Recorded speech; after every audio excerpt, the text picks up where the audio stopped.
Armen and Levack, 104.5 The Team, 104.5theteam.com. History was made this weekend with the Triple Crown and American Pharoah winning it. Crazy stuff. Dan Zucker of PredictTheForm.com was in Reno at a sports book. And Dan, when we look at the amount of money on American Pharoah for this race, how big was it? Well, in terms of the overall day, it was they did New York reported almost $135 million bet on the Belmont card, which is pretty amazing. That's a lot of money. It's if you think about what the Super Bowl did in Vegas last year, they did 119 or 120. So in fact, the Belmont card, all of the races was bigger than the Super Bowl. In terms of the race itself, yeah, it was over $60 million. Pretty incredible amount of money bet on the race.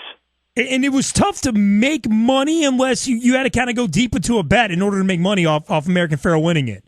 Yeah, but that really wasn't a surprise to anybody. Right. You know, he was 3 to 5 morning line, and we knew going in he would hold that line. He actually went off at he actually paid $3.50, so you got a little bit better than you were 3 to 5.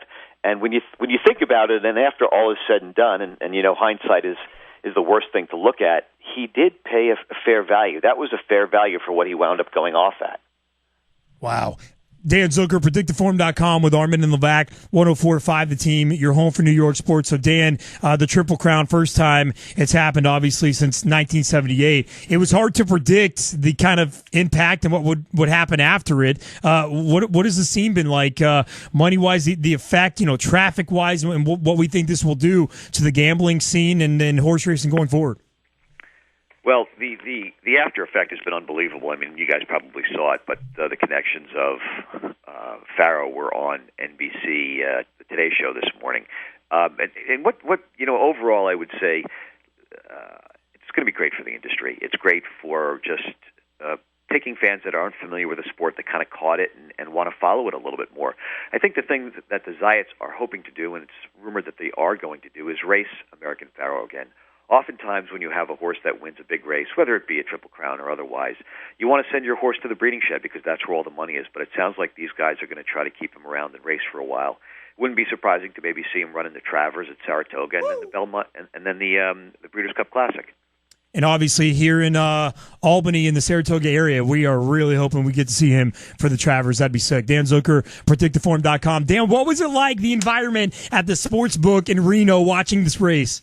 Yeah, I was at the sports book at William Hill in Reno. It's a great property and these big, huge. So there's actually a HD simulcast feed now. So beyond the NBC feed that you can watch, Belmont now has an HD simulcast feed here at this property, and the place was erupting and screaming. Everybody was, whether you bet against him or for him, at the top of the stretch when he looked strong, people were going crazy. A bunch of people were crying around me that love the sport, and it was a pretty exciting time for me. It was the first time I've ever experienced the Triple Crown, and it's just really, really good news for the sport. From a betting perspective, if you're not, the nice thing about American Pharoah is like, look, if you're betting against him and you don't win, you want Pharoah to beat you. So I think all around it was a great day. I actually wound up doing American Pharoah and Frosted, so I did all right. Nice. Was there a moment in the race where you doubted Pharoah?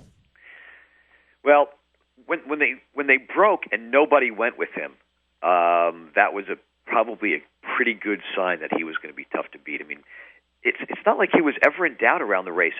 Towards the top of the stretch, when Frosted sort of came along the rail and stalked him a little bit and pulled out, for that one moment, I was thinking, wow, I wonder if Frosted can kick by.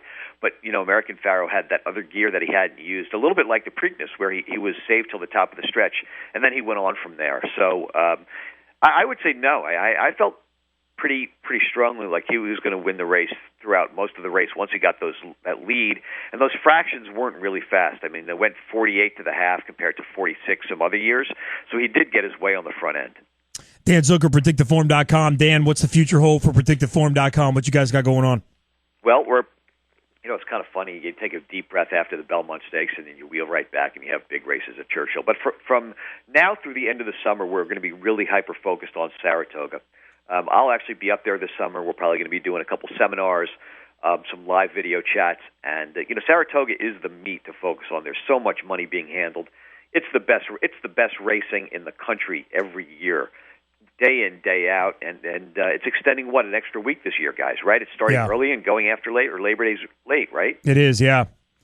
So we'll be up there most of the summer and look forward to horses like American Pharaoh and a couple of the others coming back throughout the summer. Hot damn. Well, let us know when you're up here. We'll go grab a drink. That's what I'm talking about. Good, guys. Thanks for having me on. Dan Zucker, PredictiveFarm.com. Dan, thanks for joining us. All right. Thanks, man.